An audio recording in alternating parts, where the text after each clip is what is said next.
Hello everyone. Welcome to another part of What If Deku Was Iron Man. If you enjoy it then please like and subscribe. It motivates me to make more. I did not write the story. The original writer is mrkage, please support them. Now let's dive in. Tsukasa gritted his teeth tightly, gazing hatefully at his monitor. It was all that freaking brat's fault. When he had heard that Midoriya took part in hero business, he thought that he finally had that little kid in his pocket. Unfortunately, he has been painfully remained that Island is completely independent of all of the world's governments. He could swallow it, this wasn't the end of the road. Then came the official letter, informing him that Island is cutting any and all ties with Japan. Honestly, it ticked him off, but he just ignored. However, after getting numerous emails from countless hero agencies with complaints about how they cannot service their equipment or have to give it up due to the lost rights, he finally understood just what kind of blow his country had gotten. He tried to reason with Island, begging them to rethink their decision.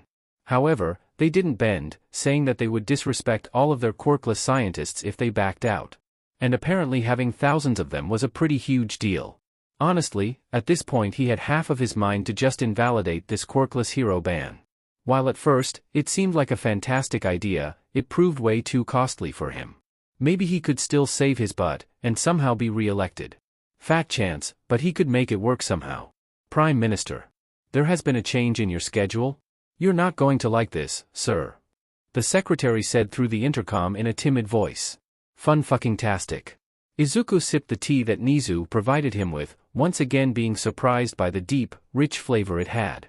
He was more of the coffee person, but really though, from where did that tea came from? So, young Midoriya, what did you want to talk about, with me, and young Togata? Yagi-san asked looking at him with curios. Right, he could always marvel about that tea later. Most likely with Momo, she adored that drink. Right now he had a meeting with All Might and Togata-senpai in Nizu's office. Putting his cup down, and resting his hands on his lap, he glanced at number one hero. Please, answer this honestly. How much time are you down to in your buffed form? Izuku questioned seriously. Depending on the answer he might have to bring out another topic. One that he didn't really wanted to but was necessary. Yagi-san scowled lightly. About an hour at best. The hero stated grimly. That was actually a lot more than he guessed. Judging from his upperclassmate's reaction, the teen didn't know about it at all. He supposed that All Might didn't want his successor to stress out about this. I see. Well then, Yagi-san, while I know that it is your decision, please think seriously about it. Releasing a breath, Izuku gazed at the symbol of peace, deadly serious. I suggest you retire, he said in a flat tone. Retire? Togata-senpai shouted out in shock. But All Might is only a human. Izuku cut the boy harshly. Looking at the number one hero, he saw the grim expression on his face. No matter how awesome and powerful Yagi-san is, he is only human. His body is already heavily damaged. His voice, while as serious as it could be, still held that soft, caring tone in it. Who knows by how much his lifespan is shortened due to the injury he suffered from All for One. And he's still stressing out his body. While it sure is noble to die as a hero, does it really have to end this way? There are still things worth living for. Falling silent after this, Izuku remembered what kind of hero Tony was. He always gave his all, doing it for all the people around him. Just like All Might was doing. But he still had people, and things that made him realize the time and time again that he was a human being first and foremost. I understand where are you coming from, young Midoriya. Yagi-san said, looking at his open palm, before tightening it. But I need to make use of one for all as much as I can. Even if it's for just one life, I'm still willing to risk it all. The hero said determinedly. Smiling lightly, he nodded at that. He kind of expected that kind of answer from the man. Can't say I'm surprised. Actually, thank you for mentioning about one for all, as it's the main reason I called you all. Togata-senpai quirked his brow at this. Why? What about it? Changing his position to sit more comfortably, Izuku looked at the hero and his successor. I think that Togata-senpai should be the last one to wield it, he simply stated. What? The two of them yelled in disbelief. Nizu chuckled to himself and looked at him with that tiny smirk of his. Please, indulge us in your reasoning, young Midoriya. The principal said clearly amused. Izuku wouldn't be surprised if Nizu already guessed what he was going to say, that accursed rodent could always work out anything. Gathering his thoughts, he cleared his throat before speaking. As we all know, One for All stockpiles energy over time, meaning that every passing second the amount of power that it possesses is increasing. Adding that to the user's bodily strength, which acts as a starting point, he peeked at his listeners and saw them nodding, signaling that they're following him. And while it's this quirk's strong point, it's also its biggest flaw. What do you mean by that? Togata-senpai tilted his head, not getting the point. Are you perhaps saying that One for All is eventually going to become too powerful to wield? Yagi-san questioned surely. Exactly, Izuku said, nodding a bit. I'm quite sure that the sheer amount of energy the quirk has by itself would be able to rip apart someone in the future. So then we just need to be careful about it, and prepare the next successor for it. The teen stated, smiling brightly. It may work for a generation or two, but then? Anyone who gets that quirk next will end up with a bodybuilder silhouette, or beyond that, he replied, shaking his head. Also, there is another problem. Let's use an example here. Togata-senpai passes One for All to the person whose quirk allows them to bend the light. People will start asking why that person can do that, and level a city simultaneously. Even now, Todoroki-san asked you, senpai, if by any chance you're not related to All Might. He saw your display of power and compared it with Yagi-san's strength. If nothing changes, someone will start linking facts, and the secret quirk is going to be known to the world. He feared the day that becomes a reality. The more sinister individuals will surely target the user's family and friends, threatening them with kidnappings or worse, to give up One for All. He wanted to avoid that if possible. Plus this quirk was already giving Togata-senpai problems. They couldn't wait for miracles like Yagi-san, who had complete control over this vast power right off the bat. He still couldn't think of any good reason of how was that even the case. But All for One is still out there. All Might tried to desperately counter his arguments. True, but I believe that there's no way that he's unscratched after the battle the two of you had. He too must have suffered, meaning his power isn't as fearsome as it was. Izuku released a heavy sigh and rubbed his eyelids. Of course he's still a threat, however, there is the possibility that One for All isn't any more required to defeat him. I'm in agreement with young Midoriya. Nizu said calmly, gazing into his teacup. One for All is no doubt a wonderful quirk, however, its power will eventually become too much to wield for any human being. Smiling lightly, Izuku nodded at the principal, silently thanking him for supporting his reasoning. He thought long about it after the whole island mess. Doing some research on his own, he was able to trace down to the fifth user. If One for All started to be noticeable roughly 80 years ago, then there was no doubt that even the least smart of people will be able to connect the dots after Togata-senpai passes it. I understand it. The teen said seriously. I'm going to use One for All to save as many people as I can, but after me, it ends. Izuku felt better with that vow. Was it a vow? It kind of sounded like one. In any case, it was great news to him. One less thing to worry about at night. Finishing his teacup, he stood up and grabbed his backpack. He needed to hurry up if he wanted to be on time. Going already? Nizu asked in fake sadness. Yeah, since tomorrow 1A is going to the training camp, Momo wanted us three to spend a whole day together. We're supposed to meet at the aqua park in half an hour, he answered, checking out the connections from UA on his phone. That sounds fun. Can I go with you? Oh, and I can call Nijire and Takami to come too. The more the merrier. Togata-senpai stated, giving him a thumbs up. The boy seemed to be really excited about the idea. Normally Izuku wouldn't have a problem with that. Meeting the big three would be a great experience, no doubt he could learn a lot from them. However, stepping closer, he put his hand on the teen's shoulder. A graceful, innocent, kind smile showed on his lips. You do that, and I'm going to place micro-explosives in your costume, making you run around town but naked, he said sweetly, slowly articulating every word. That wasn't a threat. That was a promise. He wouldn't allow no one to destroy the outing with his girls. Looking around the room, he saw All Might choking on his tea, sending him a frightened expression. Nizu was barely containing his cackle, but the giant, sadistic grin that was present on his face told him that he was eager to see this. As for Togata-senpai, he was frozen in place, still holding his typical smile, but the thick droplets of sweat on his face showed just how much the boy was scared. Seeing that his job was done, Izuku turned on his heel and began walking to the bus stop. This was going to be a good day. Mei kept gazing into the mirror in the girls' locker room. Ever since she started training to become a heroine, her body had lost some of its fats, and her muscles became ever so slightly more pronounced. She hadn't really gone to the swimming pool or aqua parks before, preferring to just tinker with her babies. She didn't even have a swimsuit in her drawer. Well, now she had that white-pink striped bikini. It was Momo's idea to hit the beach during iExpo. From how her girlfriend described it, she got the idea that it sounded rather fun. Speaking of her girl, she was sitting on a bench, braiding her hair so it wouldn't get in the way. It looked weird, but she didn't voice it. She had a simple black bikini on her that. Wait, why were her boobs bigger? Wasn't the same case with her? In any case, Momo looked just so. Good wasn't the best word, but let's roll with it. She had a hard time thinking when the girl was so stunning. Her girlfriend finally stood up and smiled at her. Grabbing her palm, she pulled May outside, and there she saw it. The Muzutafu Aqua Park was quite large, having one giant pool and two smaller ones. She counted 5 water rides, one of them starting nearly the ceiling, a few water slides, some weird-looking shower things at the tall walls, sauna, mini food court, and a bar.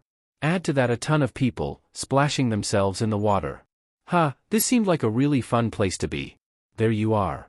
Turning to the side, she saw Izuku coming to them in black-green trunks.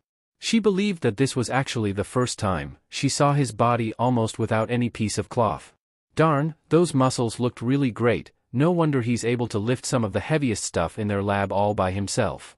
There was also a small patch of discolored skin right in the middle of his chest. Right, that stunt with Unibeam he did a few days ago. Honestly, she was so scared for him, once she saw that he had used this attack with such intensively. Mark IV wasn't designed to handle this, the baby didn't even have a cooling system, relying on the air around it.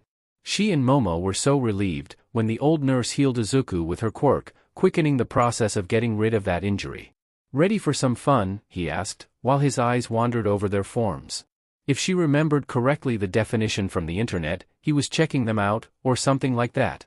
Which apparently counted as a good sign. Yeah, about that. May started, getting their attention. Scratching the back of her neck, she peeked to the side in slight embarrassment. I can't swim. Momo chuckled into her palm and sent her an amused look. I can teach you. My parents hired a swimming instructor for me. I learned from Dad. One of the most useful things he ever did for me. Izuku added, slightly scoffing off at the mention of the man. Right, he didn't like him. They dragged her to one of the smaller pools, where the water barely reached her chest at the deepest part. After that they instructed her about swimming styles, showing off just how great the two of them were, the proper way of breathing, and even gave some diving tips. Although she guessed that those couldn't be presented in this pool. Honestly, the whole swimming thing was tiring her immensely. She could feel all muscles around her body burning, leaving her in a very unpleasant state. This was not fun at all. However, she guessed that she was doing quite well from the praises her lovers gave her. When the two decided that she wouldn't hit rock bottom in the pools, they went for the rides, and to start things off they hit the longest one right off the bat. Fortunately, the pool attendant said that they could all go at the same time. So leaning against Momo, and feeling Izuku's strong grip on her stomach, they slid into the tube. They were going fast. Like really, really fast. The turns were wild, making her feel that at any moment they're going to fall out from the track. From there she could see the people down there, looking tinier than she thought. Beside the whistling of the air and splashes of the water, she heard the cries of joy coming from her girlfriend and boyfriend. She was screaming too. How could she not? This was an intoxicating experience. Finally hitting the water and resubmerging, she smiled brightly at them. One more time. Their laughter was her response. And so she discovered that aqua parks were a great attraction, and made them take every ride or slide at least thrice. Of course, they made a small competition for who could have a better time, like they did when they played that racing game in the arcade. She didn't even frown when she lost time and time again. Her face was stuck in a permanent grin, making it unable to do it. Unfortunately, time sure flew fast, when one had fun, making their 2 hours seems like 20 minutes. But she didn't fuss about it. Plus she was hungry, she felt like she could eat for 2 now. So where to now, she asked, slightly louder, due to her helping Momo dry her hair. Like honestly, why they were so wet? She didn't have that problem. I've heard of the great ramen stall nearby. Izuku stated, rubbing his ear with a towel. That sounds great actually, but be mindful with your portions, we're still eating at my place later. Momo replied, tying her hair. However, it didn't come out as her regular spiky ponytail, which was pretty weird for her, seeing her girl in another hairstyle. She sniffed out the place before she could see it. The aroma on the street was already mouth-watering, and it became even greater after coming inside. At this point, she followed her stomach, not even looking at the decor, and ordered a big bowl of shoyu ramen with some extra things in it. Before she started eating her portion that even the sight of it made her more hungry than before, she saw that Momo had 2 bowls of pork chop ramen before her. "I thought you've said that we're eating later at yours." May mumbled under her breath, shooting the girl a dirty look. Her girlfriend laughed a little, and kissed her cheek, calming her ire. "I've used creation in the morning for something, and all that playing around in the pool tired me out," Momo explained, before slurping down her noodles, and humming in delight. "Doesn't your body have a slightly bigger density?" Izuku questioned, adding some pepper to his ramen. "It does?" she asked in surprise. She didn't notice it. "Yes, it's my quirk adaptation. This way I can get more lipid cells, without looking like a whale," the girl replied, shuddering at the thought. That was a pretty weird comparison, but she supposed her girlfriend was right. While she had a great imagination, like any great inventor as she should have, she couldn't picture Momo looking that way. However, what caught her interest was Izuku's ramen, or rather its color. It was red, like bright red, and the smell coming from it tingled her nose heavily, making her want to snooze. "Izuku? What's with your ramen?" May asked, pointing with her chopsticks at his bowl. The boy hummed and swallowed. "It's the spiciest one they have." "It's okay, I guess," he said with a small shrug, sounding somewhat dissatisfied. Spicy? She had mixed feelings about that. From time to time she loved to eat something with more hotness to it, but not without going too crazy. And judging from his reaction it must have been pretty mellow. Reaching over with her spoon, she took a bit of soup on it. Maybe if it was up to her liking, she could order a smaller bowl of that one. Hell. This must have been how hell felt. She could feel her mouth literally melting from the heat. This wasn't mellow, or a bit spicy at all. Quickly grabbing her water, she drank it greedily, trying to subdue the roaring inferno in her mouth. Coughing a little, she nodded at Momo, who was patting her, and shot a betrayed look at her boyfriend. "This is too spicy," she said, fanning her open mouth. How could he eat that? And he even added pepper to it. Laughing awkwardly, Izuku scratched his cheek. "Not for me. It may have to do something with my dad's quirk." "Your dad's?" Momo asked in curiosity, handling her another cup of water. She so loved that girl. "Yeah. He can breathe fire, so his mouth and part of the esophageal were enhanced to deal with it," he explained, before smiling lightly at her. "How about we get ice creams later?" She nodded vigorously. The tasty, cold treat was just what she needed after this hellish dish. Ending their meal, Izuku guided them, saying that he wanted her to see an important place for him. Apparently, Momo already knew it. Both of them seemed to be nostalgic about it, especially her boyfriend. Which piqued her interest. She was aware of the fact that those two knew each other before UA, but how exactly they met was a mystery to her. Not that she pressed for details, she was more than content with all 3 of them dating. They stopped before a rather small shop on the street. It didn't have much decoration to it except for a huge billboard with a sign, "Marvelous Shop. Comics and Mangas." So this was the important place? Stepping inside, she saw rows and shelves packed up with brightly colored books on them. The decoration around the shop, such as pictures or panels from comics and mangas, surely gave it a nice touch. "Guys, the boss is here," the man behind the counter shouted, making all of the other employees come and swarm Izuku, greeting him warmly. Quirking her brow, she looked at Momo, who had a fond smile on her lips. "What's going on?" she asked, completely at loss here. "Izuku used to work here. After the owner died, everyone here started calling him boss." She released a short laugh. "Which I suppose is quite fitting.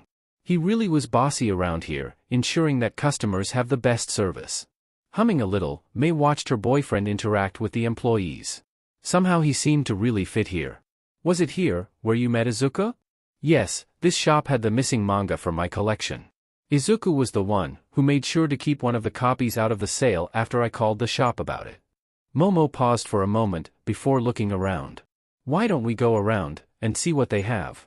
Shrugging a bit, May stepped further into the shop, wandering around the shelves.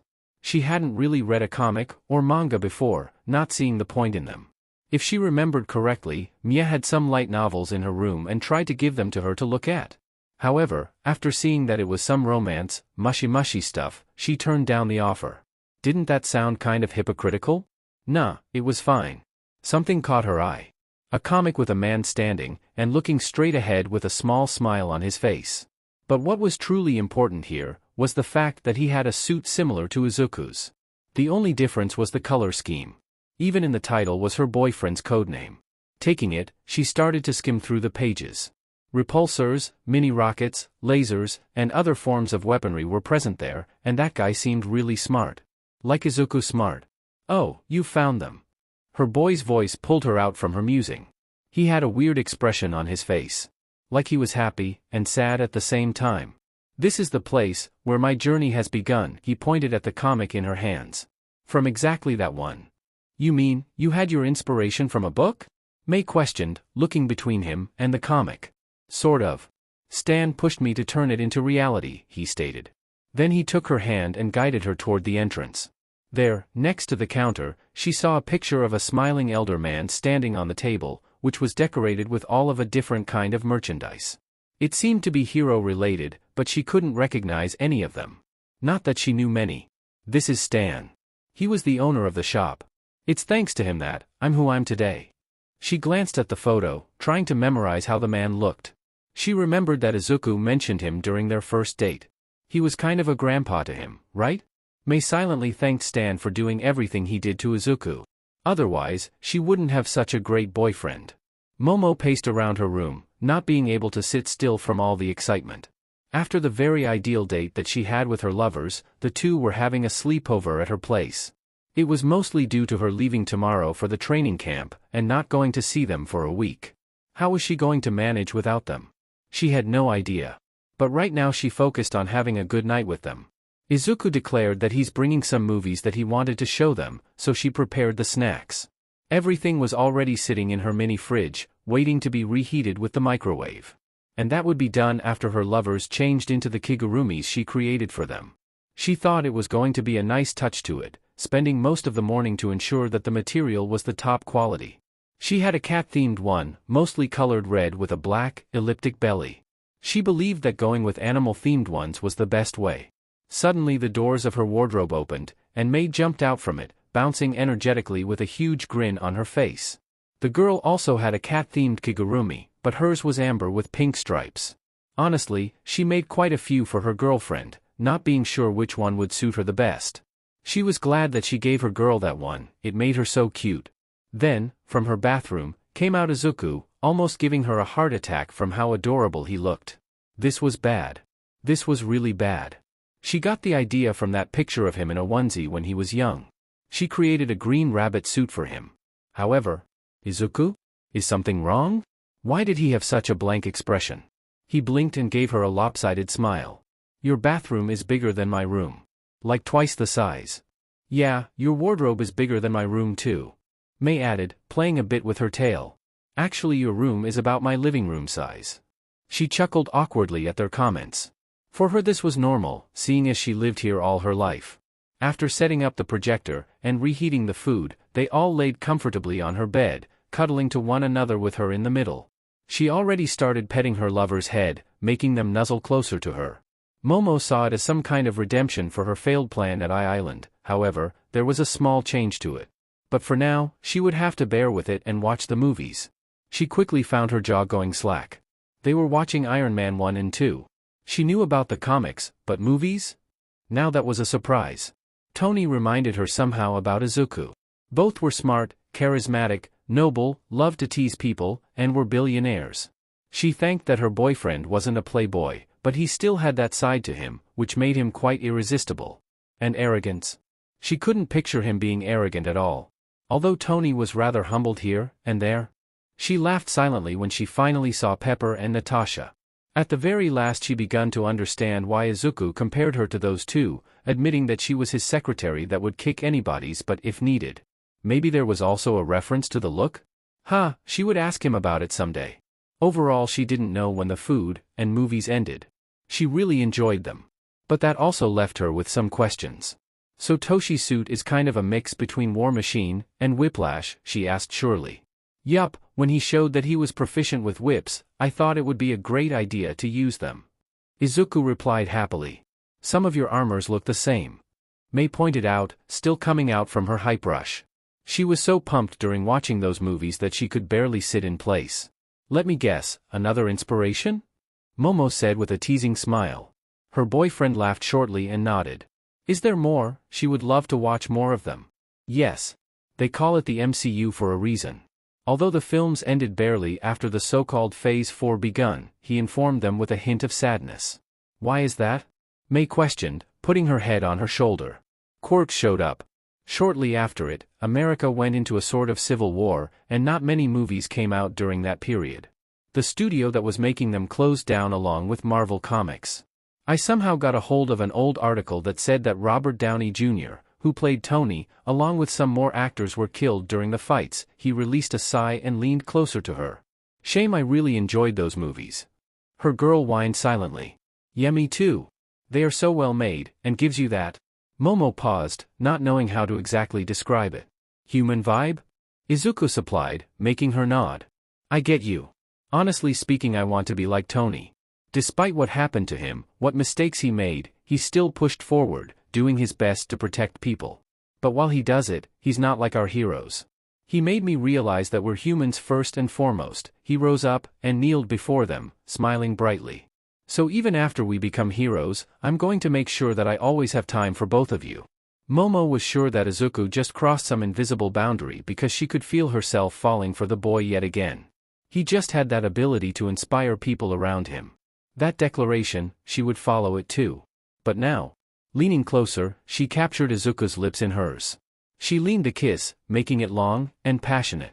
Her boyfriend, while at first surprised, quickly returned it with the same fervor. Not wanting to leave May without nothing, she used her hand to run slowly along the girl's side.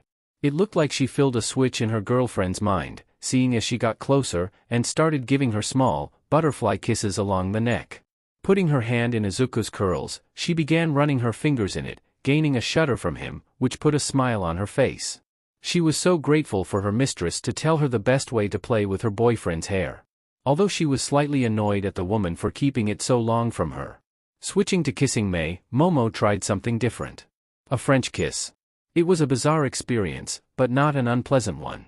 It became even more pleasurable when her girl started kissing her back while roaming her hands over her body. However, before she could dominate her girlfriend, she felt Izuku kiss her neck and run his hands through her hair, drawing out the purrs from her throat. She felt May press harder against her, making her lose balance and fall on the bed.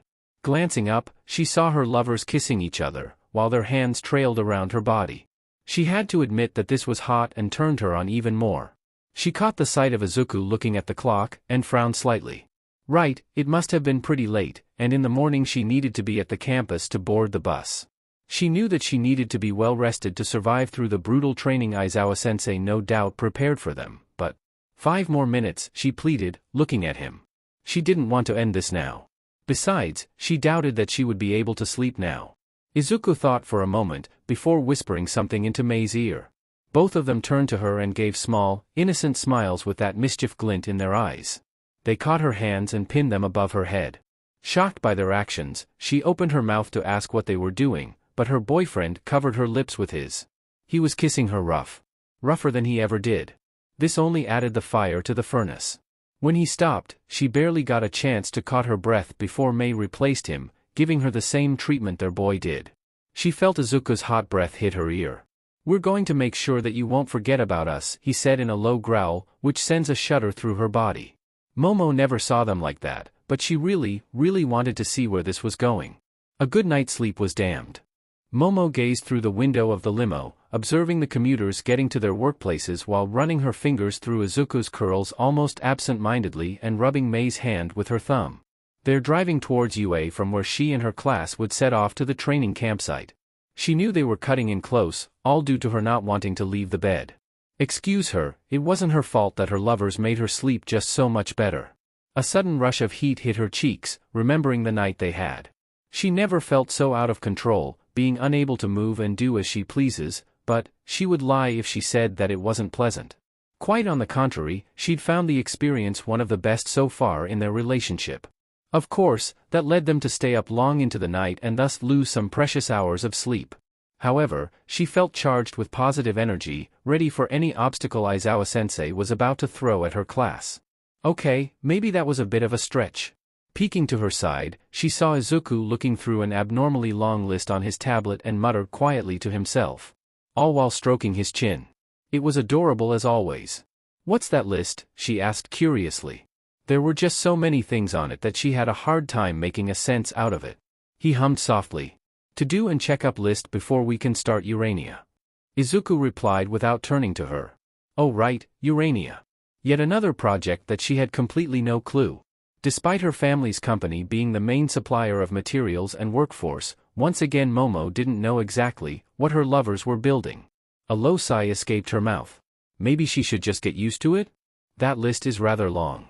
I hope you can finish it before I come back. She really wanted to see their new creation in action. Mei let out a chuckle and gazed at her with a light in her eyes and a giant grin. It's going to be ready tomorrow evening. Her girlfriend announced in excitement. Tomorrow? Can you two manage it? She questioned in slight disbelief. That was a lot of workload for two people. Toshi is coming over to give us a hand. Izuku answered, hiding the tablet into his backpack. Right, it was summer holidays, meaning that most of the school didn't have additional lessons, programs, or plans for their students. It only made sense for their dear friend to help her lovers with their work when he was a part of the team ever since the sports festival. However, so Toshi can know what the project is, but your girlfriend can't, she asked sternly with a pout. She wouldn't lie, it stung. Izuku snickered and placed a tender kiss on her lips. Mei followed right after, surprising her with a small lick at the end. She groaned loudly, placing her head in her hands. How am I supposed to stay mad at you? You can't. Her boyfriend replied, shrugging a little, clearly amused by her misery. You love us too much. Her girl added, nuzzling a tad closer into her side. That she did, and two of them were so lucky that it was more important to her than their ingenious projects. The limo stopped next to one of the UA's numerous gates, snapping them out of their bubble. Getting out, Izuku immediately grabbed her luggage from the boot. Arriving at the school ground, she saw two buses and a mass of students. From the look of it, all of her classmates were already here. Momo mentally groaned at the incoming lecture from Ida-san about how she was supposed to be the first one here to set up a good example for others and so on into the night. Deal with it. Aizawa-sensei, who popped out of nowhere, said in his usual grumpy tone and gave her a sheet of paper. Was he shoving his responsibility on her? It looked like it. Scanning through the paper, she saw the list of assigned seats on the bus. It looked just about. What the hell? Was that some kind of joke? If yes, then it was the worst one she ever encountered. Well, Aizawa-sensei told her to deal with it. Dealing with it meant fixing the issue. And that meant throwing Mineta as far away from girls as possible. Sorry Sato-san, but there was no way that she was going to allow that little gremlin to sit in between her and other women. Quickly correcting the obvious mistake, she looked around. Mei stood among the girls, talking enthusiastically with them. Although Mina-chan and Toru-chan were way too close. Momo shook her head. She was sure that those two wanted to squeeze out all and any details about yesterday. She felt slightly bad for saying no to her friend's invitation to the school's pool. Just slightly. Izuku was talking with Todoroki-san. The boy had a blank expression as usual, yet she saw some kind of determination in his eyes. Her classmate peeked to the side and gave her boyfriend a thumb up. Izuku just smiled brightly and patted the student on the shoulder. She lifted her brow at that. What was that about? A loud, obnoxious, maniacal ramble reached her ears. She saw Monoma in a weird, dramatic pose and already knew that the student tried to get further under the skin of her fellow classmates. Fortunately, Kendo-san was already coming to deal with him. You. Mei called out coldly. Her features held a deep scowl. She took the stance as if she was about to shoot an arrow from her bow, and after a second she loosened the hold of where the bowstring should be. Monoma, along with two other boys from 1B, flinched and gulped loudly at it. If her memory served her right, those three were the ones who taught Puppy that crude hand sign along with a few bad words, bringing upon themselves the righteous fury of her girl. Serve them right. Everyone, gather up. We're going to board, she exclaimed, gaining the attention of her classmates. She started calling out the names starting from the very end, working her way up to the front. All while ignoring Mineta's whines about how he got the worst seat possible. Being the last one to step into the bus, she gazed at her lovers, who were waiting patiently for a final goodbye. Izuku stepped forward and pulled out a black pager from his pocket. In case you get lonely and want to contact us, he said, giving it to her. Momo smiled lightly at the gesture and leaned down, sharing a sweet kiss with him. Thank you. Have fun and come back fast. We're going to miss you. Mei told her, walking to her and capturing her lips. She chuckled silently at that. She was already missing them. Right now, Momo wanted to murder Aizawa-sensei and the pussycats in the most slowly and painfully way imaginable. 3 hours to get through the freaking forest littered with creatures made out of dirt, rocks and grass, they said? Yeah, maybe for them. She was sure that her class would lose the way at least a dozen times if not for Ochako-chan's and Tokoyami-san's quirks. Plus she had lost count of how many times she had to save someone from being squashed by swooping down from the trees with the help of her whip. This wasn't fun. Not at all. Getting a quick look around, she saw that her classmates were pretty battered. And the worst part about it was that they still had at least half of the distance to cover. If not more. A new wave is coming. Kyoko-chan announced, standing up from the ground on shaky legs. Was Pixie Bob trying to trump over them with her monsters or something?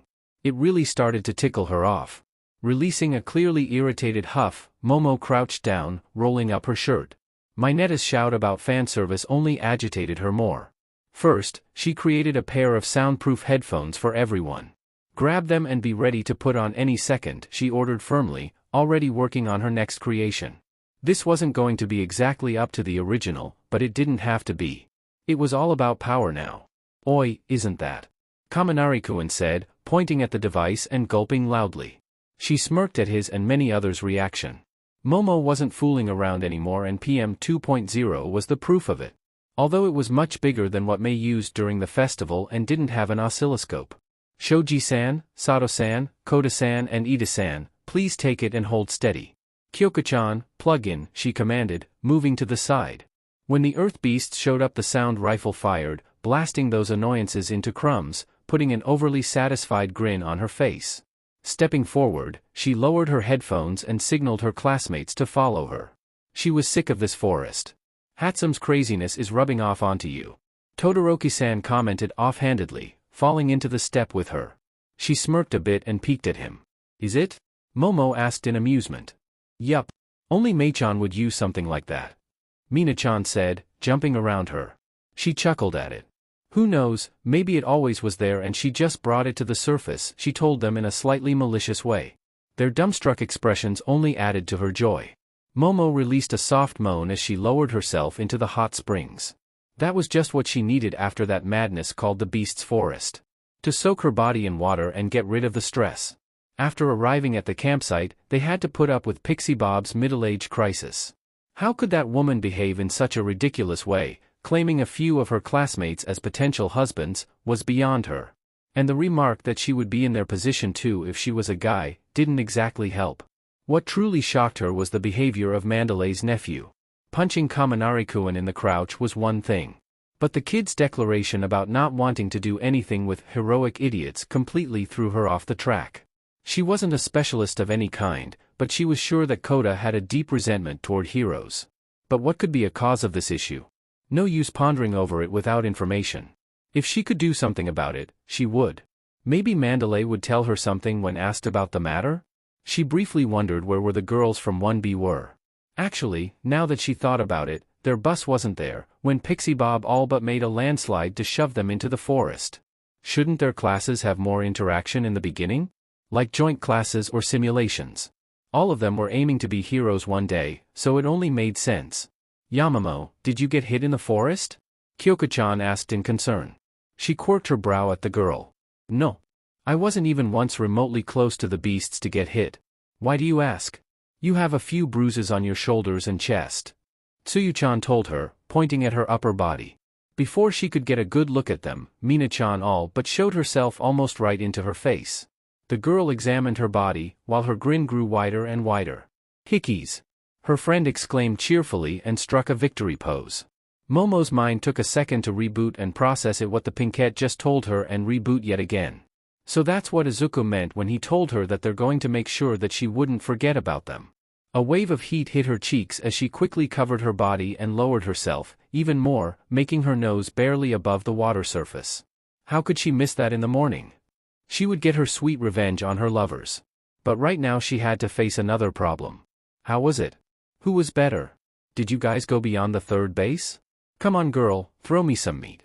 Mina-chan kept tossing questions at her, while her body wriggled around and her voice got higher and higher. Mina-chan, calm down. It's Momo-chan's love life.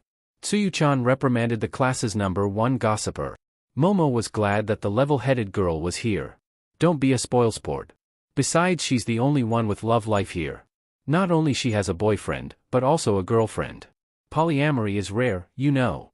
Mina-chan argued back, putting her hands on her hips and pouting lightly. She's right, Tsu. Don't tell me that you're not interested even a little bit. Toru-chan chimed in, splashing a little bit of water around. Tsuyu-chan put her finger on her chin and just stared blankly into space. After a few seconds, the girl turned to her. Who's a better kisser? Not her too. Gazing around, she saw all of her friends giving her a look, waiting for her answer. Even Kyoko-chan and Ochako-chan, who had large blushes on their faces, clearly not entirely comfortable with the subject. There's a paradise on the other side. Momo blinked at it. She had no doubt who just shouted it. There was only one deprived person who would say something like that. But surely he wouldn't. Wait, she was speaking about Mineta. Of course, he would do something absolutely out of line. However, before she could stand up and do anything about it, shrieks reached her ears and a giant wall of ice rose from the boys' side. Todoroki. What the hell, man? Kirishima-san shouted. While I don't approve the wording, I too must ask, why would you freeze Mineta, half of the pool, and make a wall, Todoroki-kun? Ida-san's voice followed right after. Midoriya requested me to keep an eye on Mineta and make sure that he doesn't do anything perverted towards Yayorozu and other girls. Especially Yayorozu. The boy in question replied nonchalantly. Wow, your boyfriend really takes care of you, Yamamo. Mina-chan said smugly, letting out an amused chuckle. All she could do was nod at it. Maybe she wouldn't punish Izuku as hard as she thought. Maybe. Katsuki kept walking around the city without any real aim. He couldn't bear to stay home with old hag nagging his ear off. She was pissing him off. His good-for-nothing wimpy old man wasn't faring any better. Both of them got on his nerves, so he decided to head out. Like every day he did for the last week. But of course, he still couldn't get a sliver of the fucking peace. He could run away from home, but there was no way that he could make his own thoughts shut up for a goddamn minute. All his mind was doing was angering him more and more. All Might's words of, what even that shit was supposed to be. An encouragement? Fuck it, he didn't need that bullshit. What he got was that he was not good enough to be a hero. But he still couldn't wrap his head around, strength isn't everything. Only the strong ones could rule, not some wimps. While all of those low lives, who basically sucked up to him, making him even more pissed off, at the very least saw that he would make it into an industry. That he would be standing at the very top of the fucking world, where his rightful place was. His scowl deepened as he kicked a can that dared to be in his way. And then there was that fucking Deku. That useless piece of shit, who somehow got the whole shitty island of nerds and eggheads to kiss his ass because he managed to do something alongside All Might and other extras. The whole fucking internet was booming about it, questioning why the fuck Japan had that quirkless hero band shit. It pissed him off even more. Especially those comments about Deku being a promising hero. Letting out a low roar, he swiped his hand at the low wall and used explosion, trying to blow off some steam. It didn't fucking work. Showing his hand back into the pocket, Katsuki started walking again, turning around the corner on his path. But there was only darkness awaiting him. Momo gazed around her, not recognizing the place she was in. It seemed to be some kind of spacious, cozy living room with a big, flat TV, a chimney, huge, comfortable sofa, few bookshelves and a dining table at which she was sitting. Soft music played from somewhere, making the mood all the more pleasant. Looking at herself, she saw that she was wearing a long, red dress that hugs her body just right. Do you know what Izuku wanted to do with this fancy dinner? She turned to Mei, and her mind just had to stop. She was sure that it was her girlfriend, but at the same time wasn't. The girl wore a simple black, strapless dress and had just a touch of makeup on her face. But what was really weird was the fact that her hair was flowing down her back and was way longer than she ever remembered them to be. That, and the fact that she seemed to be slightly taller, older, and more gorgeous. No, not really. Momo replied after getting rid of her bewilderment. Just what was going on? Sorry for the wait.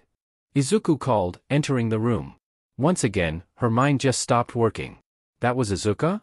He was so tall. Much taller than her.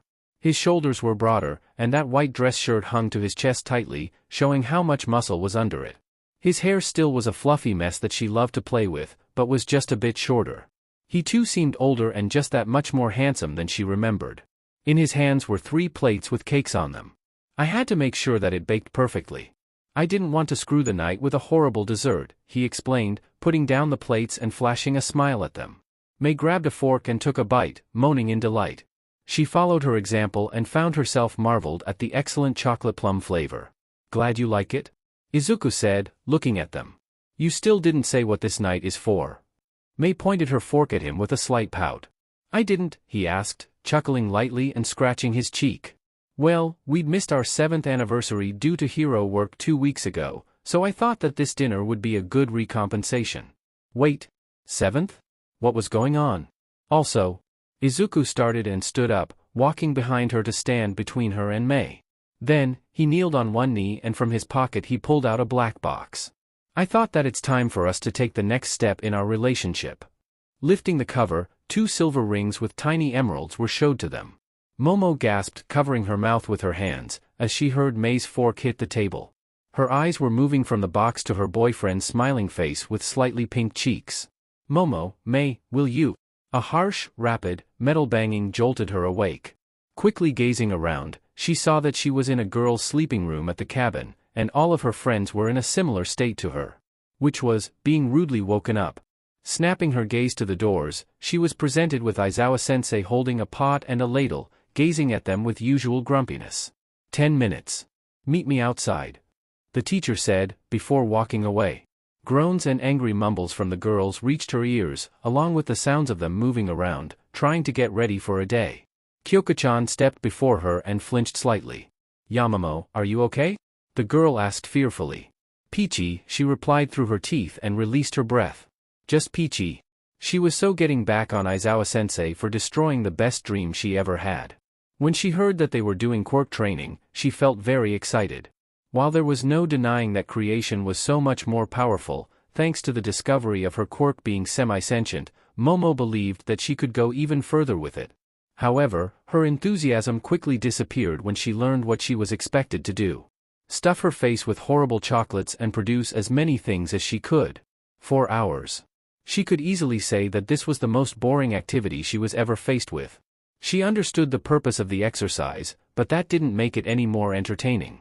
Of course, she chose to create matryoshkas with faces of her lovers and hers. After half an hour, she decided to spice things up and made Izuku's ones with his armor and Mei's in her hero costume. All of them were extremely cute, but after producing hundreds of them, she just didn't care. Her mind literally stopped focusing on her assignment as her eyes roamed around the camp, observing her classmates and students from 1B that joined them. Was it 2 hours ago? It seemed like it was more. Why the long face? Mandalay, who was walking around all the time, stopped next to her with a quirked brow. I kind of expected more, she replied truthfully, releasing a drown-out sigh. Heroine chuckled a bit, clearly amused at her misery. I understand. This stuff can be dull and tedious, but it'll help you in the future. The woman peeked at her arm that was still creating dolls. For example, you can speed up the tempo of your quirk, she said, smiling a little bit. Actually, I can't. Momo replied, slightly dejected. What do you mean? Mandalay questioned, stepping a bit closer. Along with my boyfriend and girlfriend, I've tested the maximum speed of creation, depending on the item size. For things roughly the size of matryoshkas, this is the fastest as I can be. Momo explained, gazing at her arm. All of the dolls just kept popping out of her at rather rapid speed. Which was still much faster than it was at the beginning of her education at UA. Heroine hummed to herself for a moment. Is there anything else you would like to try? This training is for you to improve, and if this is something that you can already do, then I don't see any sense at keeping you with this. Momo looked slightly up and stroked her chin. Was there anything that could do a better exercise for her? She remembered one of her talks with her lovers about possible limits for creation. Gazing back at the woman, she nodded. Great. We're going to have a break in a few minutes, so after it, you can start with that. Then came a slightly predatory smirk that reminded her way too much of her mistress. On another note. Boyfriend and girlfriend, huh? Momo blinked at the odd behavior. Wasn't Pixie Bob supposed to be the thirsty one? Additionally, Mandalay didn't seem that surprised at the information. Yes, I'm polyamorous, she replied casually, shrugging off the attempt to fluster her. Heroine let out a short chuckle. Sorry about that. Narumi asked me to check on how are you faring with unfamiliar people asking about your relationship. Of course, her nosy vixen of a mistress would do that. It's okay. I admit that at first, I was slightly scared of what others would think, but now I don't really care. I'm who I'm, and I'm proud of it. Momo stated truthfully, smiling lightly. Mandalay released a short laugh. Just don't say anything about it near Pixie Bob. She may get even more desperate than she already is. She nodded at that. She didn't want to have a crazy cat lady gunning her down. Gazing at the heroine, she saw that the woman was about to walk away. Mandalay, can I ask you about something else? Heroine stopped and turned to her, slightly tilting her head, waiting for the question. Collecting her thoughts, Momo started. It's about Koda. I know it's not really my place to ask, but did something happen to him? He seems to resent heroes. Like they did something terrible to him. Catching the crestfallen expression on the woman's face, she bowed lightly. Sorry, I shouldn't ask. I just thought that I could do something to help him. Mandalay released a heavy sigh and shook her head. Don't be, you just want to help him. Heroine frowned lightly, biting her lip in deep thought. My sister and her husband, Koda's parents, were a hero team known as Water Hose.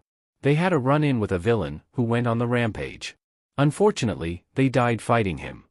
The woman paused for a moment, wrapping her arms around her. People called them true heroes, saying that their sacrifice wasn't for naught. Most people thought so. But not Koda. For a 3-year-old to suddenly lose his parents. Momo gasped, understanding Koda's attitude a lot more. No wonder that Koda glared at them hatefully all the time. His whole world was destroyed, and he couldn't find his place back again. Most likely for him, they were only adding to that confusion, further fueling his hatred. My condolences. I had no idea what you were going through, she said sincerely, feeling bad for bringing this up. It's okay. Like you've said, you wanted to help. Mandalay smiled lightly, although the look in her eyes contrasted with it heavily. Waiting for a few more minutes, the break was finally given to them. Many of her classmates released a triumphant tired cheer and went to grab a bite or take a nap. Momo herself sat under a tree, thinking over her talk with Mandalay. Should she try to do anything with Koda? On one hand, she might be able to help the kid get over his anger, or at the very least take a step in that direction. On the other hand, she wasn't a specialist and had no idea how to act around small children, meaning that there was a risk that she would royally screw up, pushing Koda's resentment even further. A low hiss next to her brought her back from her thoughts. Looking in the direction of the sound, she saw Kendo-chan sitting a few meters away under another tree, massaging her hands with a displeased expression. Are you all right? Momo asked in concern. The girl hummed lightly and turned a bit to face her. Yeah, I'm good. Just got cramps all over my palms for using my quirk. Would you like an ice pack? She proposed. A light of creation already shining on her arm. Nah, I just need to massage them. Thanks though. Kendo-chan replied, smiling a bit. That reminds me, where were your class yesterday? She was rather curious about why 1B was separated from her class. The girl cringed visually and looked away in shame. We had to run around a forest and try to catch Ragdoll and Tiger, she said in utter defeat. Momo quirked her brow at this. How did 20 students have trouble with catching 2 people? Well, actually, looking at how energetic pussycats were, especially Ragdoll, she could see that happen. Oh. Kendo-chan said suddenly with a blank expression. Oh, she repeated, not understanding the reaction. Yeah, oh. The girl said again, pointing her finger at something. Following the direction, she saw Mina-chan and Toru-chan talking enthusiastically with a tall, green-haired girl from 1B. Setsuna Tokage was her name? Why is that a problem? Momo asked, looking back at Kendo-chan. You told me that Ashido and Hagakure from your class are gossipers, love romance and such, the girl stated, making her nod in confirmation. Well, Tokage is the same. Once again turning toward the girls, she saw them gazing back at her with predatory smiles and shoulders slightly moving from their chuckles. Oh. Momo said, realizing that the training camp suddenly got a lot harder. Mei groaned a little, stretching her body and feeling her bones pop right back into the place. After sleeping in the luxury bed that Momo had in her room, the night at the beanbags left her a bit sore. Of course, having Izuku to cuddle with her made it more bearable. Speaking of him, where was he? Did he already leave to the hangar to start doing checkups yet again? They'd spend almost all day in there, making only short breaks for food, retiring way after midnight. Today would most likely be the same. If things went smooth, their work would be done tonight. That's if Toshi's grumpiness doesn't get in the way. The door to the lab opened and through them stepped her dear friend, munching on the sandwich. Right after him, Izuku showed up, carrying a tray with food. "Morning, May," he greeted her, setting the tray on the workbench. "I've got your breakfast." She loved him so much. If there was a competition for the best boyfriend, then Izuku would win that thing without even trying. "Thanks," she gave him a kiss before setting down to eat her meal. It was a good thing that Lunch Rush was staying back to serve meals to those who were spending their time at UA during summer. "So what do you have in plan for today?" Toshi asked, checking something on his phone. May hummed to herself, trying to remember the list. "We've checked most of the equipment and power units yesterday. Alan did one over on the servers, setting up preferences as they should be. Izuku himself triple-checked the NIMSO. I think that just leaves some heavy lifting with moving some stuff around and general checkups." That is if she remembered correctly. Izuku was for those things. Suddenly, a loud crash and a burst of laughter reached her ears. Looking to the side, she saw her boyfriend rolling on the floor, laughing so hard some tears leaked from his eyes. "Izuku," she asked, completely lost as for why he was laughing. He just pointed at the computer and continued laughing, harder than before. Toshi moved to the desktop and looked at the monitor. "Let's see. Dear Mr. Midoriya, blah, blah, blah, more unnecessary pleasantries. I'm deeply sorry, some sort of general excuses and other BS. I'd like to offer another proposition, blah, blah, blah, even more BS and empty words. Sincerely Prime Minister, Tsukasa Toriki. The boy read through it quickly, munching on his sandwich all the time, and spoke in his usual tired tone. "Wow, that guy really wants your tech." "I know." Izuku replied, chuckling a little, slowly getting up from the floor. "But no matter what he or Endeavor are going to do, they won't get it." "Endeavor?" May asked. She was sure that the name sounded familiar. "Burning trash can," Toshi supplied with a snort. "Ah, that's why. I swear both of them are worth each other. Shameless, petty, aggressive," Izuku said, dusting his pants off. Clicking on the keyboard, he deleted the message with a greatly satisfied smile. "What if they get really desperate and do something underhanded?" the boy asked, frowning a little. "In a day or two, we'll be able to leave Japan any minute we want. I've already secured us a stay at Island. From there we can decide if we want to stay and attend the academy or move to the USA." Her boyfriend answered truthfully, releasing a small sigh. Right, they still were under that threat of the power-hungry government and burning trash can to go after Izuku and by extension after them all. If they didn't start their projects, she was sure that they would already be on the island. Fortunately, her parents were okay with all of this, even encouraging her to follow her dreams. Speaking of parents, "Toshi? Are your parents okay with you leaving Japan?" she asked worryingly.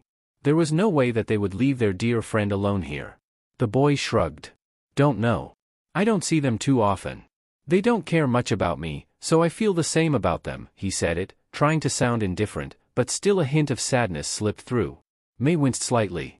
She may be clueless, but she sure knew when she screwed up.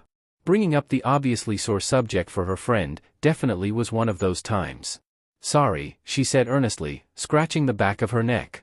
"It's okay, you didn't know," Toshi replied with a small sigh. "I got used to it." That sounded horribly wrong. "You shouldn't." Izuku spoke suddenly and smiled lightly at them. "But now you have us as friends, and we're going to make sure that you won't feel like that ever again." May nodded vigorously, her typical, wide grin on her face. Friends were a family too. So in her mind, it was only natural to make sure that her dear friend won't have to face that loneliness ever again.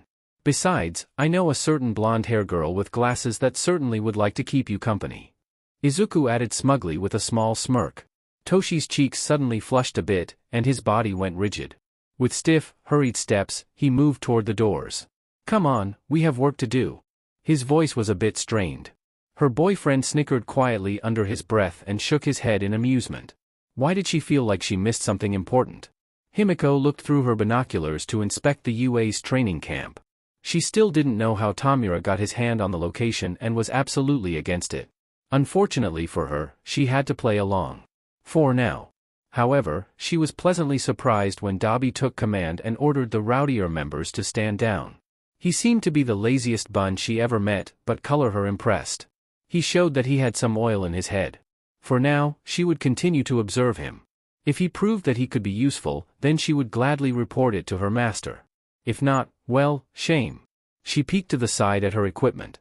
While it did its job, the thing was bulky and made it slightly more hard for her to move efficiently. Also, those straps chafed against her body too much.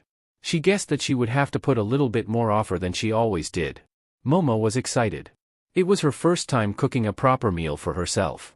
She always had chiefs at home to do it, and her biggest culinary adventure was making a toast. Of course, having no real clue how to do it, she observed her classmates proceed with their prep work and whole cooking process.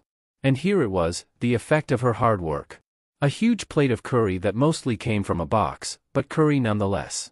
Taking a big spoon of it, she prepared herself to taste it, already thinking about recreating the dish for Izuku and Mei to try it too. Horrible, disgusting, repulsive. The rice was absolutely mushy, clearly overcooked. Somehow the vegetables were undercooked and hard to bit into them. And did she just tasted dirt? She was sure that she washed them correctly. The meat was chewy and rubbery, leaving an unpleasant aftertaste. Finally, the absolutely bland sauce. How did she manage to do that? She didn't know. She thought about getting rid of it, but going to sleep without a proper meal was a big no-no. That's if she could call it proper and stomach it. Gazing around, she saw her classmates tearing into their food. Some more than others. Then she caught the sight of Kota stepping into the woods, only to disappear in the thick foliage. The thoughts from earlier returned to her. She had considered all the pros and cons of her options, yet she still couldn't decide what to do. She felt like flipping a coin at the moment. However, her mind asked her a very important question in her beloved boyfriend's voice. Would you be able to live, aware of the fact that you could have helped, but didn't? She knew the answer too well. Standing up and excusing herself from the table, she followed after the small child into the forest. His tracks and some broken sticks along the way guided her onto the small hill. There she saw the kid, sitting on a rock, a bit too close to the cliff to her liking. Okay, now, how do you engage a 5-year-old in a conversation that even adults would have a problem with? Clearly, she didn't think that one through. How to start it? With a simple, hi? Or maybe comment about the weather. What the hell are you doing here? Here was her saving grace. In the form of the angry kid that somehow spotted her out. Stepping closer, Momo smiled lightly, trying her best to look as friendly as she could. Sorry, I saw you entering the forest and got a bit worried. It's a really nice place. That's my secret base, and you can't be here. Kota replied, snarling a bit at her. Besides, I don't need some stuck-up hero to come here. It's bad enough that I've to bear with Mandalay and rest. She refrained from frowning and stopped where she was. Just a few meters shy from the boy. It seemed like if were to come any closer, Kota would once again flip at her. Releasing a small breath, she gathered her resolve and asked, "Why do you resent Hiro so much?"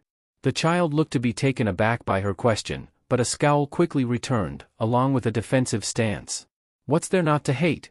You all go around calling yourself heroes and villains, flashing your quirks, gloating about them.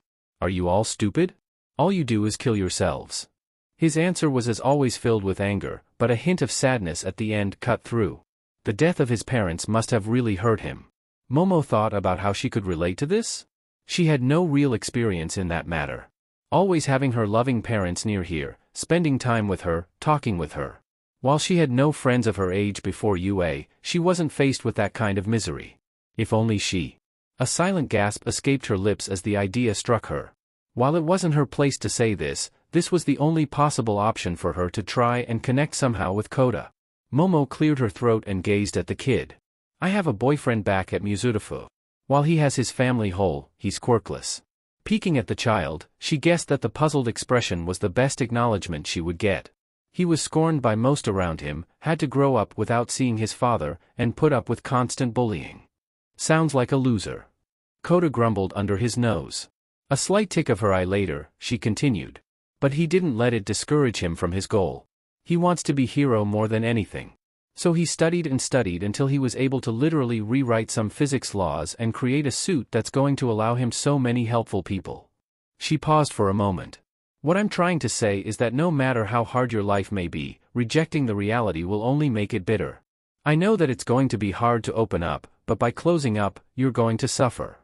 She watched a mix of expression pass on the boy's face, only to return to the scowl. Well, at least she tried. That's all I had to say. I'm going back to the cabin. Don't stay up too long and be careful on your way, okay? Offering a small smile, Momo turned around and walked down the path on the side of the hill.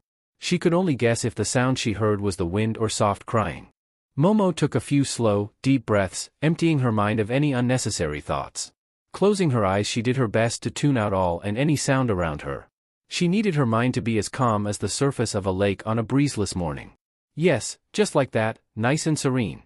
Now, reaching towards her quirk, she gave it a little nudge with the instruction to do something basic, as simple as it could be. Feeling the oh-so-familiar pull from her fat reserves, she directed it where she needed it to be. Which was actually the hardest part of this process. This was literally the second day of using her quirk in different parts of her body, not just from one point like she usually did. Good, it was going just as she wanted. Nice and slow, no need to rush. It wasn't about the speed, but about getting it right. She just needed to keep the balance. A sudden clang of metal hitting the ground broke her concentration, followed by another, similar sound a second after. Releasing a rather irritated sigh, she opened her eyes and inspected her work.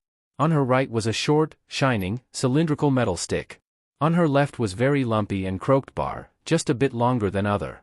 Picking them up, she threw them over her head, adding to the pile of others that was growing for the last 4 hours.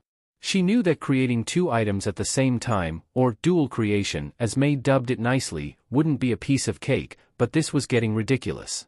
Grabbing a handful of those tasteless chocolates, she shoved them into her mouth and angrily chewed them, thinking about what was she doing wrong. Right now, the biggest issue here was the fact that either she couldn't distribute her fats equally, or creation semi-sentience wasn't as developed as it should be.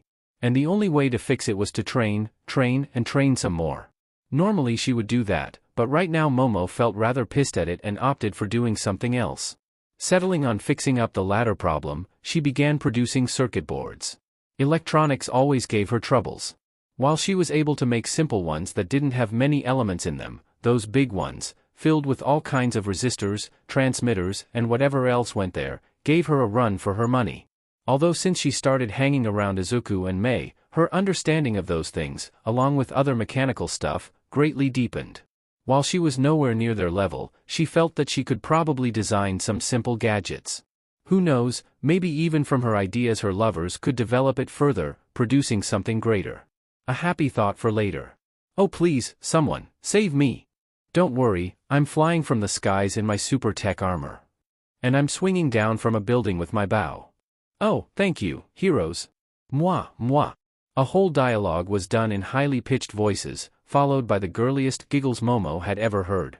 Doing her best to hide her utter annoyance, she peeked to the side and saw Mina-chan, Toru-chan and Tokage-san, holding matryoshkas she made yesterday, and playing around with them. Those 3 were in tune too much, making the whole "let's tease Momo until she tells us everything about her love life" thing really, really hard to deal with. They already tried questioning her about her hickeys, along with many more embarrassing things. Shouldn't you focus on training, she asked, against her judgment. Maybe if she changes the topic that would make them drop the subject? Yeah, fat chance. You're so focused that you've missed Aizawa-sensei calling a break. Toru-chan replied. Focused or? Tokage-san started, prolonging it for as long as she could. Fantasizing about your beloved Izuku and Mei. Mina-chan ended it with a giggle, causing other girls to ah at it. Momo shook her head, not believing that those 3 were anyway near the age they should be. Sure, taking every little thing too serious, as Ida-san had in common, wasn't the best approach, but behaving like little kids didn't exactly cut it either.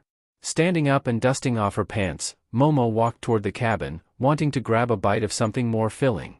Of course, the 3-headed, thirsty monster followed her. If you're so desperate about wanting to know about my love life, why don't you find someone and experience it on your own? A very good question in her opinion. Well, we could do that. Toru-chan began, sounding somewhat interested in the idea. But we can quench our thirst in your juicy experience. Mina-chan followed with a snicker. And you playing hard to get makes it so much better. Tokage-san ended, having a huge grin plastered on her face. Since when did the training camp change its focus from quirks to her patience?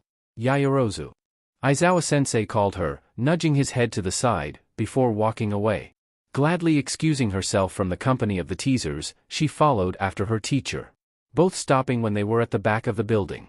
I didn't want to ask about it in the open. The man stared, his voice as monotonous as ever. How is the class finding Bakugo's failure? Momo quirked her brow, clearly not expecting the question. Nonetheless, she answered truthfully. Except Kirishima-san, everyone is glad that he's permanently gone from the program. Any personal thoughts? That caught her a bit off guard. Is this off the record? She asked, earning a curt nod. I'm glad that this psychopath won't be allowed to return to the hero course. Bakugo is one of those people who think that changing is accepting that their perception of the world is wrong.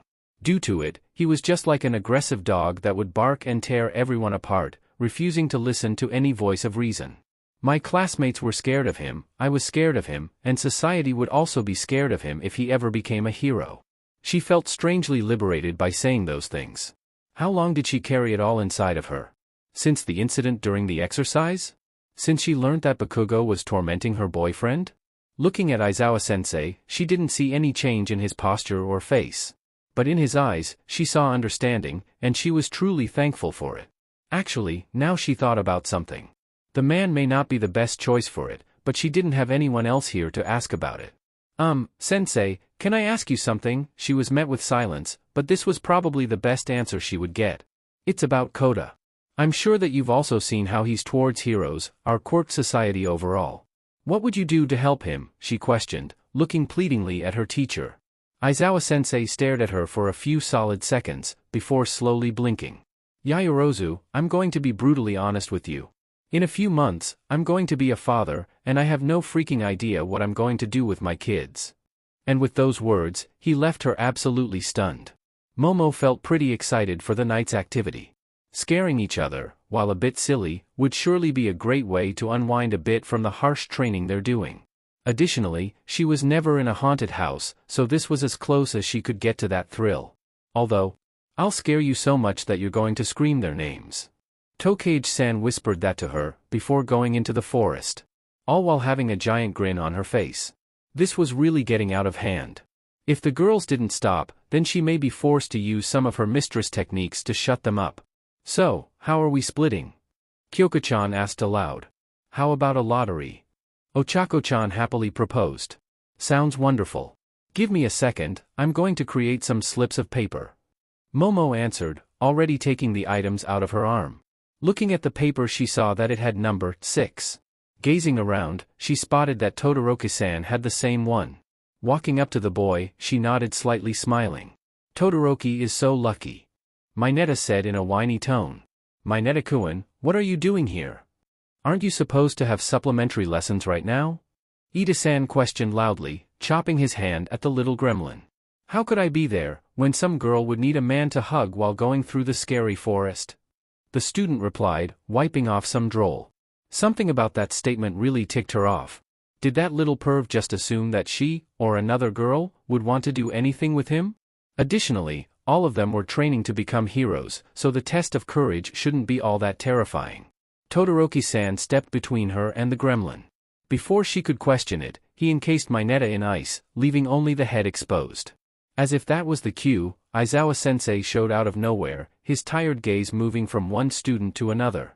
Finally, the teacher just shrugged it off and dragged the little perv away with the help of his capture weapon. That was?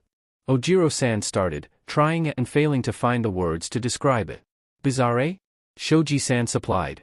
A true mad banquet of the darkness. Tokoyami-san added, nodding to himself. Shaking her head a little, she looked at Todoroki-san, who stood completely silent. You didn't really have to do that, she commented, trying to get behind his reasons. I know. But Midoriya asked me to. The teen replied, looking away. Was he embarrassed? Letting out a curt chuckle, Momo smiled. Did Todoroki-san think that he owed them something? Or was this his attempt at making friends? Nonetheless, she was glad that the boy was slowly, but surely, coming out from his shell. All thanks to the beating Izuku gave him. Speaking of the devil, the pager in her pocket vibrated. Pulling the device out, she looked at the message. Don't worry about them. They're just jealous of you, it read. Although she knew it already, seeing it eased her nerves a bit. Hey, what's going on out there? A distressed call from Ojiro-san pulled her out from her bubble. Shoving the device back into her pocket, Momo looked up and saw huge piles of smoke coming from the woods. That wasn't right. No one in 1B had a quirk related to fire, and she was sure that the students weren't reckless enough to start one. A sudden yelp made her snap her head to the side, only to see Pixie Bob on the ground with blood flowing down from her forehead. Above her stood two guys.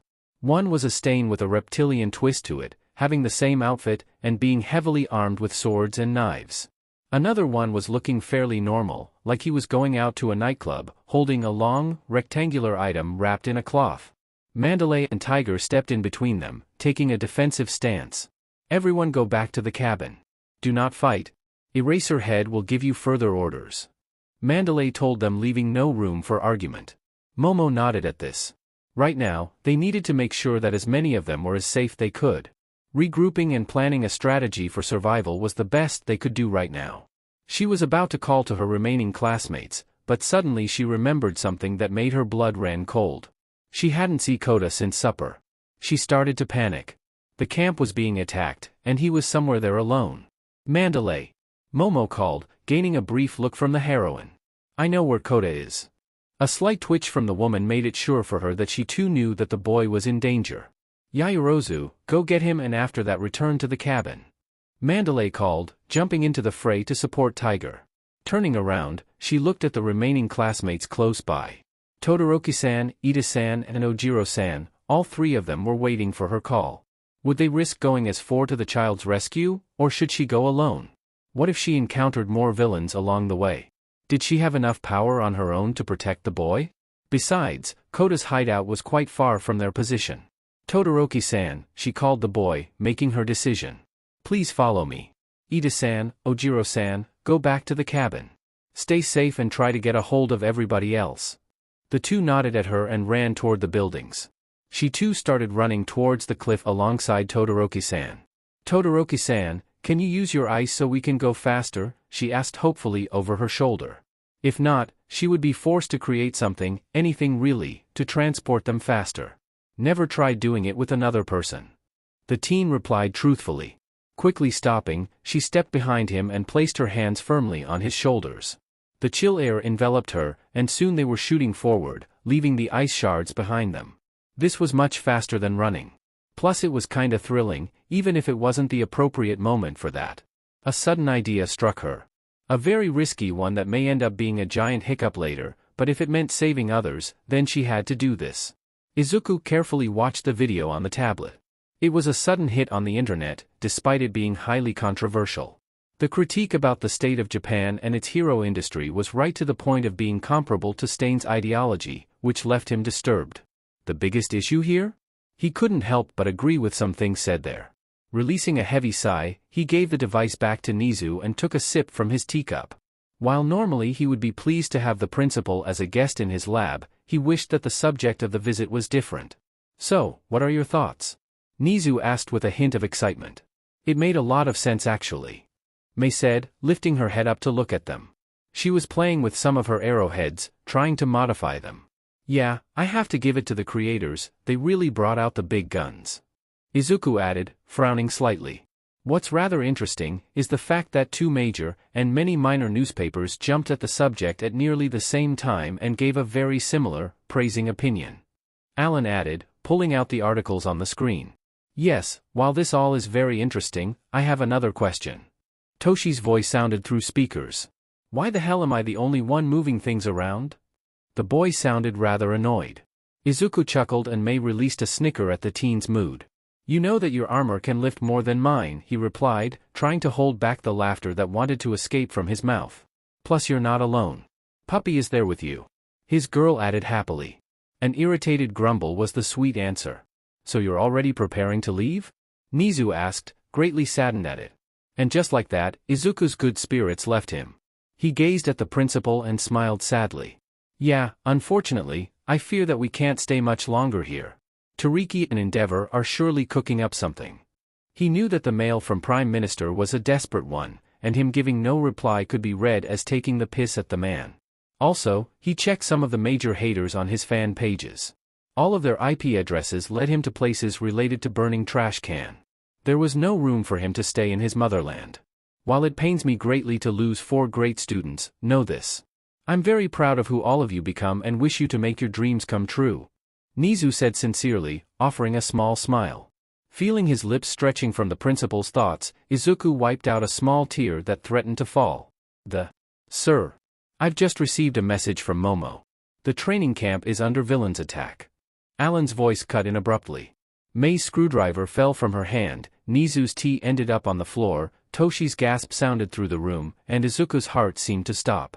An eerie silence enveloped them, nobody uttering the word, all their minds filled with million thoughts at once. After what seemed like an hour, Izuku stood up, tightening his fist to the point where his knuckles turned white. Alan, puppy. Turn on Urania. Momo bit back a hiss. Her feet and right hand were freezing due to Todoroki's right side. The teen was shivering, frost building upon his limbs. He desperately needed to use his flames to get rid of the early signs of frostbite. Fortunately for them, they were closing to Koda's secret hideout. Fearing about the potential villains in the area, she instructed Todoroki to move head onto the cliff. When they were near it, the boy pushed his quirk with a small grunt, creating a pillar, rising them up. She was about to call the child, but her voice died in her throat when she saw that he was about to be crushed by a giant, muscular arm. Get away from him! She screamed, making a dense ball, and throwing it with all her might. The projectile hit the cloaked villain, earning a low growl, but ultimately giving them time. The person turned towards them, showing the left side of the face that had a deep scar, an artificial eye, and an unsettling grin. Sweet, more people to beat up, the man said in delight, following the statement with a crazed chuckle. She didn't like that tone, and she certainly didn't plan on dying here.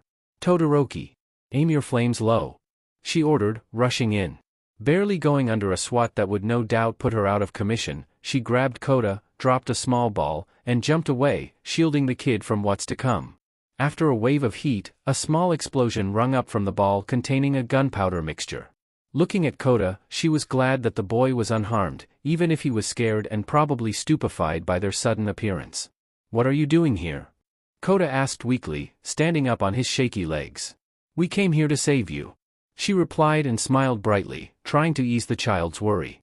A loud, obnoxious laugh reached her. Turning around, she saw the villain going out of the flames, discarding the burning cloak, leaving himself in a tank top and pants.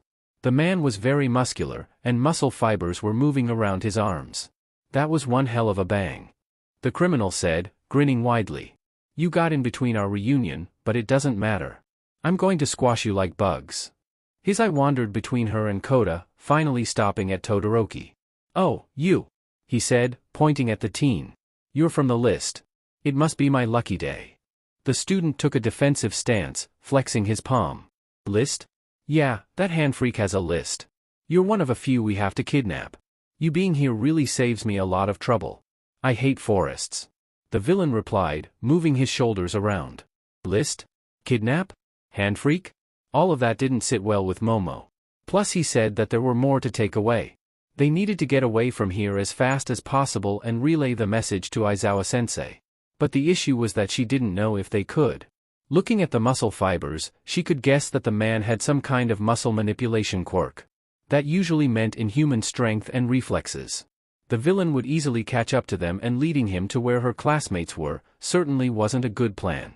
Looks like they had to fight. Todoroki, buy me a few seconds, she asked, her mind already searching for the proper chemical formula. The teen released a wave of ice with spikes, wanting to drive the criminal away from them.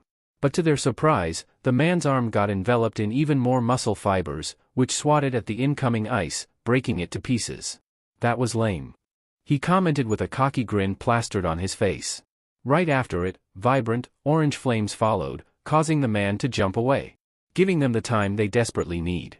Koda, put this on, please, Momo said, giving the boy a breathing mask, tossing another to her classmate. Standing up, she created her own. I'm going to run at him, she declared, pulling out staff with rubber near the center part from her arm. Don't be ridiculous. This guy is way stronger than any of us. Todoroki's worry over her was a bit sweet but unnecessary. She was well aware of that fact. Then I'm counting on your support. And with what she rushed at the villain, who only grinned wider. They met in the middle, her hitting him with her weapon on the shoulder. The man didn't seem to notice it, as his fist plunged down. Gracefully dodging it, she started dancing around him, striking whenever she could. Ducking under a swat, she aimed at his face, only for her strike to be intercepted by a mass of muscles that caught her weapon and didn't let go. Seeing the overly satisfied, bloodthirsty smile, she smirked lightly and pushed the small button, making electric current course through the man's body. Hearing his yell and seeing his body spasm a little, she hit into the area that had absolutely no protection. The crotch. The criminal howled loudly and kneeled on the ground from the pain. "You bitch!" he shouted, trying to reach her.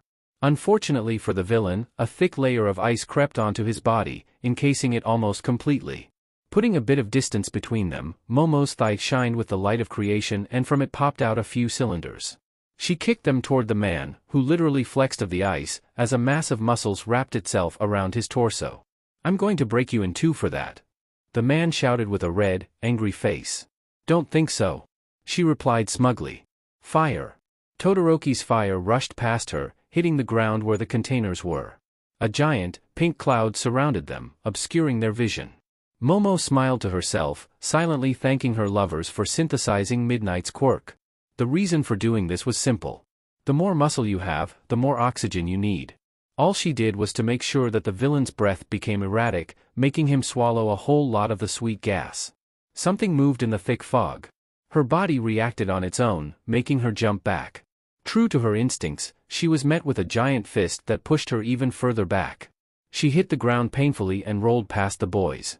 Kota ran to her, hovering above her, not sure what to do. Ignoring the soreness on her body, she reached her hand up, taking and squeezing the kid's palm, signaling that she was okay. Heavy steps sounded from the cloud, and soon the villain showed up, swaying his huge body left and right. She was amazed by the man's tenacity. This amount of gas would put anyone out cold, but here he was, struggling to stay awake and still making his way at them. "Todoroki-san, do you remember the sports festival?" she asked, making the teen flinch. "Then you know what to do." The student nodded and stomped hard on the ground. Then, a massive iceberg rushed forward, burying the villain underneath it. "I've left an air pocket, so he won't die," Todoroki-san announced, taking off the gas mask. She nodded at it. They didn't want to accidentally kill the man, even if he wanted to do that to them. Releasing a sigh, she stood up, groaning due to her battered body. They were lucky that the criminal was cocky and wanted to play with them. A hiccup reached her ears. Looking down, she saw Kota furiously rubbing his eyes, trying to stop the tears from flowing. Kneeling down, she reached her hands toward the boy, wanting to give him a hug, only for the child to swat his palm at her. "Why?" Kota screamed at them. "Why would you save me? I was rude to you, even punched that one guy in the junk. I screamed at you to leave me alone. But you still came to help me, why?" He took a rasped breath. "Why would you risk your life?" the kid added in a whisper. Momo believed that this was the moment when she finally understood Kota. The kid wasn't just angry at the world for losing his parents. He was scared. Scared of seeing more death, needed or not. That's why he was isolating himself from others, using that hatred as a mask. He was scared of getting attached and losing important people again. Moving a bit closer, she enveloped him in a gentle hug, making small circles around his tiny back. He wanted to know why they save people. Why they risked their lives protecting everyone and anyone, even at the cost of their own lives, and she was gonna tell him the reason from the bottom of her heart. "We did it because if you got hurt we would feel awful for not helping you. Your aunt, Mandalay, and others from Pussycats would be sad," she told him tenderly. "We're future heroes, and for us, every life counts. Of course, our families are going to be worried or scared if something bad were to happen to us, but they'd understand that we did it for a greater good." She paused for a moment to gather her thoughts. "I guess what I'm trying to say is that to us, the reason doesn't really matter. You were in the need of help, and that made us move." Momo really hoped that she got through to the boy. Sometimes we don't even know that we needed that help. Be it by our anger, sadness, or other things. Todoroki-san added, stepping closer to them, and glancing at his left arm. She didn't know if she referred to himself or to Kota. Probably both. Standing up, she took the child in her arms, keeping him close. "Todoroki-san, we need to get to the cabin. Do you think we can use your ice again?" The building was rather close, but she didn't want to risk another run-in with a villain. The teen called his flames for a few seconds before replying. "Absolutely." Shota didn't believe that he had good or bad days. All of them were gray, from time to time sparkled with a bit of color. Be it from spending time with his husband and wife, playing with lovely, adorable cats, or Tortu, training his students. But right now Shota thought that this was some kind of a freaking accumulation of bad days squeezed into the last few months. First Midoriya and Hatsune corrupted his class, spreading the problem child disease. Then Bakugo turned out to be as unstable as one could get. Of course, there was also the hero killer's mess and Endeavor's ego combined with the Prime Minister's greed. And right now the training camp, that was supposed to help the kids in their future, turned out to be closer to a death game, because villains thought that it would be a fun idea to come over. Shota would let his grumpy mind carry on if not for the freaking hot, blue fireball thrown at him. Thank God for his absolutely hellish training regimen and honed reflexes, or else he'd be a toast. Looking through his goggles, he glared at his current problem. At first, he would say that they were twins, but even twins don't look exactly the same down to the T. Same scars, same clothes, same quirks, same voices. It was almost like they were clones. What was worse, they were smart. They never were in his field of vision at the same time. If he went after one, then the other would try to blindside him. And getting close was a problem itself, due to their fire quirk. Those flames were even hotter than Endeavor's one. He cursed himself for not taking Night Raven with him. He didn't think that it would be useful, so he only took goggles and arm guards. From now on, he was going to even sleep with it. Yo, Eraser, honestly I'm impressed. The one on the left said, sounding bored. Yeah, I thought that we're going to turn you to crisp and burn the building, but you really are skilled. The other added with exactly the same voice. Okay, now Shota, focus. Judging from this guy's behavior, the rest of the villains should be at least somewhat organized. That meant this wasn't a mindless raid. Which left him with one question. What is your objective? He asked, judging the distance. Both of them chuckled and smirked slightly. Wouldn't you like to know, they said in sync. He kind of guessed that this would be an answer. Both of them threw small, blue fireballs at him, one low, other high. Forced to dodge to the side, he rolled on the ground and immediately kicked hard against the ground, shooting himself forward. A low wall of azure flames arose in his way, making him jump to his right quickly. Glaring ahead, he saw that those two shifted their position, so both of them were lingering at the edge of his vision.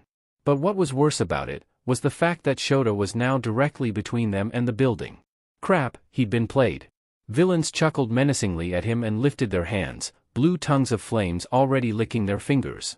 Using erasure, he cut off their quirks, but even with the goggles, he still couldn't look for too long, due to his injury from USJ. Shooting out his capture gear, he pulled a trick from his wife's book and used the material as a whip. He hit one of them across the face, staggering him. The other was already making his way out of his field of vision, but Shota followed after, angling himself so he could keep an eye on both of them. Once again, he tried to attack with his cloth, this time aiming for the legs, but the criminal jumped over it and rolled on the ground. Quickly shifting his gaze to check on the other villain, he saw him running straight ahead at the cabin. He sprinted at the guy and tackled him onto the ground. They fought about dominance and Shota came up victorious, pinning the man under him. However, before he could take out this one, he felt something hot coming closer. Quickly jumping back, he saw a fireball passing before his eyes and singing some of his hair. The downed criminal quickly stood up and scrambled back to his partner. And with this, they're back to the square one, the only difference being that Shota was a bit more out of breath than earlier. The situation was looking grim. He really needed some kind of miracle right now. And the giant wall of crystal ice, separating him from the villains would do. Snapping his gaze to the side, he saw Todoroki and Yaoyorozu run to him. The girl was carrying Mandalay's nephew, who clung to her as his life depended from it. Sensei, what's the situation? Yaoyorozu asked right away, putting the kid down. The child quickly behind her leg. He was about to answer when the wall melted, thanks to the blue flames. Two smug grins appeared behind it. This is the situation. He stated unhappily. God, damn it, can he have at least something good happen to him once? Your students, I presume? One of them asked, taking a step to his left. Maybe the odds are more manageable for you now, Eraser? You seem to struggle with us. The other added, moving to the right. Todoroki's right arm covered in frost, while his left ignited, and Yaoyorozu's palm shined a little, both were ready for a fight. Normally he wouldn't allow that, but he guessed that he didn't have much choice in that matter now. He needed help to apprehend those two and help his other students. Suddenly the trees around them began moving due to a wild, powerful gust of wind. A ray of bright light cut through the night, illuminating them all. Looking up, he did his best to make sure that his eyes didn't pop out from his sockets. What the heck was that? From where did it came from? Suddenly, two sounds similar to rockets was heard before stopping. A few seconds later two figures landed between him, his students, and the villains. He saw the backs of two familiar, shining armors, one green, another purple, standing tall and proud. He felt a giant grin split his face in two. Finally, something good happened. And that's it for today. I hope you guys enjoyed. If you did, please like, subscribe and support the original writer. See you in the next part.